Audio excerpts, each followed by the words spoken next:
Alors, est-ce que vous pouvez du coup déjà me raconter en quoi consiste cette série documentaire? Rassemblance, c'est une série effectivement documentaire qui va au-devant à la rencontre de gens qui, venus d'ailleurs, venus du monde entier, avec un parcours particulier, différent, un petit truc en plus, eh bien se rassemblent, notamment autour de la francophonie de la France, mais pas seulement, mais autour de la francophonie. Ce qui fait que Rassemblance a déjà enregistré 80 numéros, 80 rencontres, 80 modes de vie, 80 façons d'aimer, 80 façons de vivre, heu, à Monaco, à Québec, Canada, en Belgique. Nous serons en Suisse la semaine prochaine pour un tournage et en France, bien sûr. Comment l'idée de ce format est née? Je crois que c'est quelque chose que je porte en moi depuis très, très longtemps. C'est-à-dire que je suis né, dans le sud-ouest de la France. Il ne vous aura pas échappé que je suis noir, donc je suis originaire du Togo et j'en suis très fier.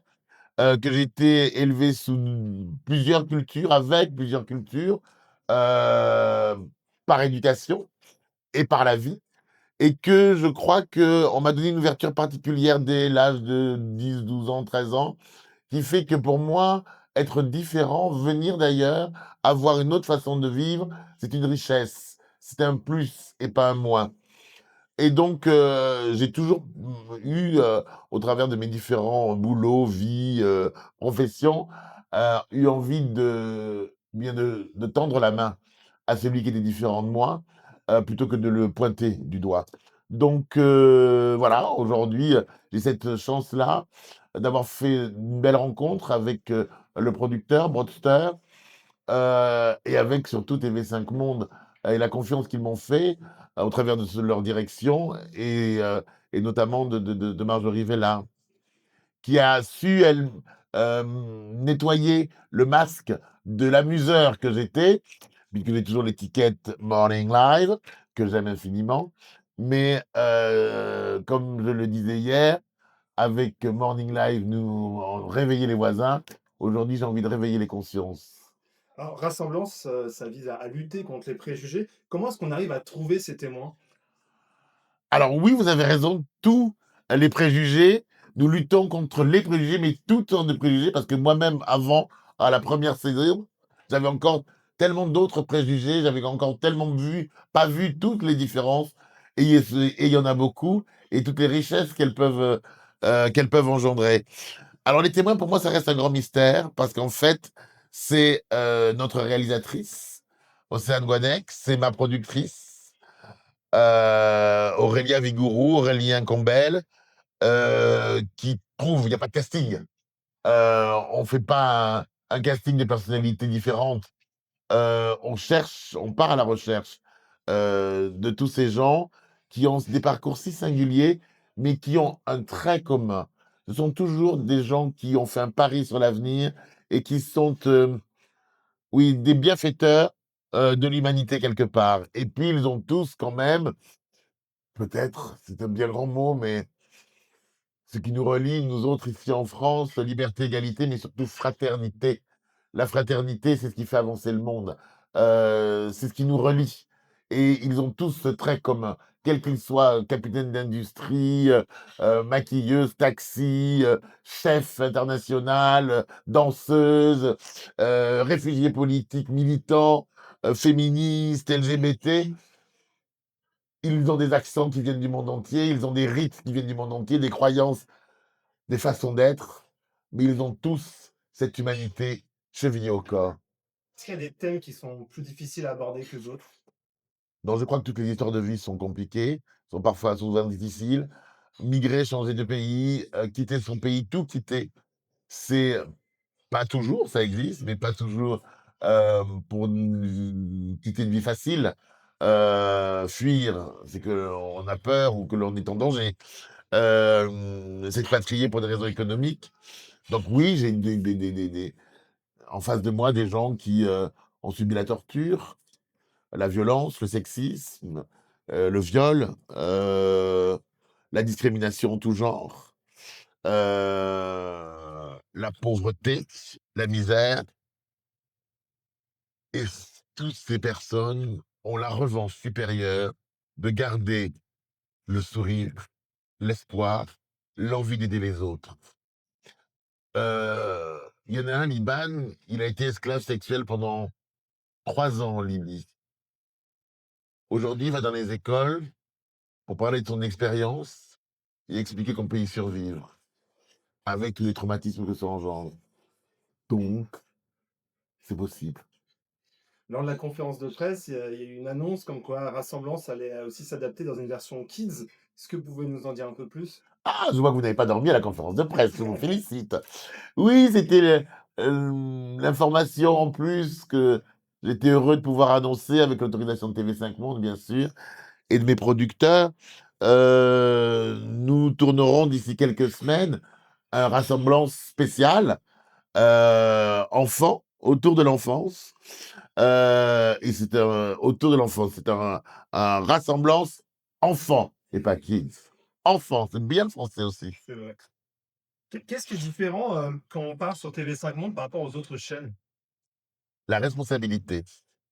Lorsqu'on est, sur une chaîne, je ne parlerai pas que d'argent, mais aussi d'argent qui, demande des fonds publics, des chaînes publiques de 5 pays différents.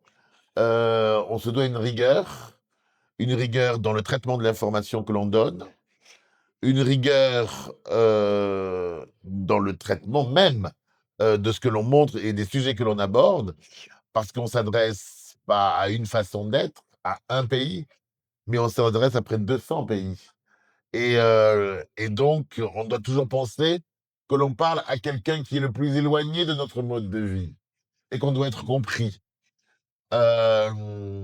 Donc, il faut être, je pense, le plus souvent, c'est pas une histoire de diplomatie, c'est une histoire de raconter les choses avec des mots qui ne heurtent pas, tout en faisant penser et passer ce que l'on a envie.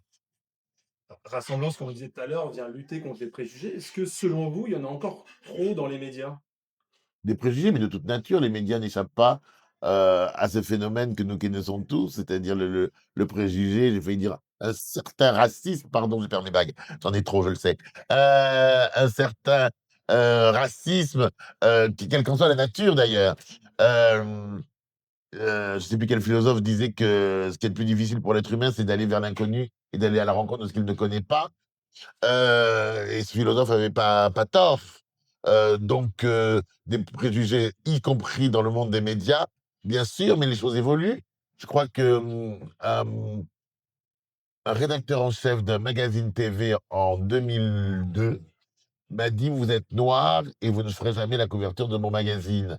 Même avec Noah, qui était superstar à l'époque, il est toujours, on le vend moins. Mmh. Je suis sorti de ce déjeuner, j'étais un peu sonné. Bon, finalement, il a été viré de son journal et moi, je suis toujours là. Alors, vous avez eu une forte exposition médiatique, hein, on en a parlé tout à l'heure, que ce soit avec Michael Youn, Vincent McDoom, la télé-réalité, Fort Boyard. Est-ce que Rassemblance, c'est aussi un moyen de montrer que vous pouviez faire autre chose? Ah, c'est pas un moyen, Ressemblance, c'est pas un moyen, Ressemblance, c'est un cadeau. Ressemblance, c'est un cadeau parce que c'est quelque chose qui me ressemble, qui est, là, que j'ai, là, viscéralement. Ressemblance, c'est d'abord un cadeau. C'est, une belle histoire puisque ce cadeau correspondait à, au départ, un objet, une série un peu non identifiée, hein, c'était un objet un peu bizarre, qui fait son chemin, qui est aimé un peu partout dans le monde. Donc Rassemblance, si c'est un moyen, c'est le moyen de faire passer des messages. Parce que du coup, c'est vrai que c'est un exercice dans lequel on vous connaissait moins par rapport au reste de votre carrière. Il est des gens qui pensaient que je pouvais faire, que je ne pouvais ne faire que parler de la petite culotte de Britney Spears. De toute façon, elle n'en met pas, donc. Donc il était temps que je montre ce que je suis. C'est sans doute le talent et le plus beau des cadeaux que TV5 me fait, en me faisant, d'abord confiance et en souhaitant ce programme, en démaquillant un peu l'amuseur, amusant, parfois, pas toujours, que j'étais et que je reste. J'aime infiniment, être avec, mes amis parce que c'est maintenant des amis à Fort Boyard, 1 fois par an pour les tournages de Fort Boyard, et je suis Gémeaux, donc je jongle entre les 2. Vous avez d'autres projets d'ailleurs, télé, radio, cinéma? Des projets, oui. Je vais d'abord mener à bien le spécial enfant, terminer la 4e saison, qui sera à l'antenne à partir du mois de mars, je crois, je ne sais pas, c'est pas à moi de vous le dire. Et après, oui, oui, j'ai d'autres projets, d'autres envies. Après, c'est une histoire de rencontre, pourvu qu'elle soit aussi belle qu'avec TV5, et si c'était avec TV5 Monde, alors ce serait formidable. C'est sûr, c'est sûr, c'est sûr. Et alors du coup, après 25 ans de télévision, quel regard est-ce que vous portez aujourd'hui, vous, sur les médias? Est-ce que ça a beaucoup évolué? Est-ce qu'on peut dire la même chose? Est-ce que c'est la même chose qu'il y a 20 ans? Vous n'étiez pas obligé de rappeler que ça faisait 25 ans que je faisais de la télévision, parce que j'étais pas né il y a 25 ans. Ah si? Ah bon, d'accord, si vous le dites. Bah, c'est la consommation. Qu'est-ce qui a changé dans la télévision? C'est la façon que l'on a de consommer la télévision. Maintenant, on a une télévision à la carte. Je vois, dans ma famille, les neveux, les plus jeunes qui, eux, ne consomment pas la télévision du tout comme nous. Quand ils la consomment, ou par extrait, par, podcast pour la radio, par rediff et replay pour la télévision.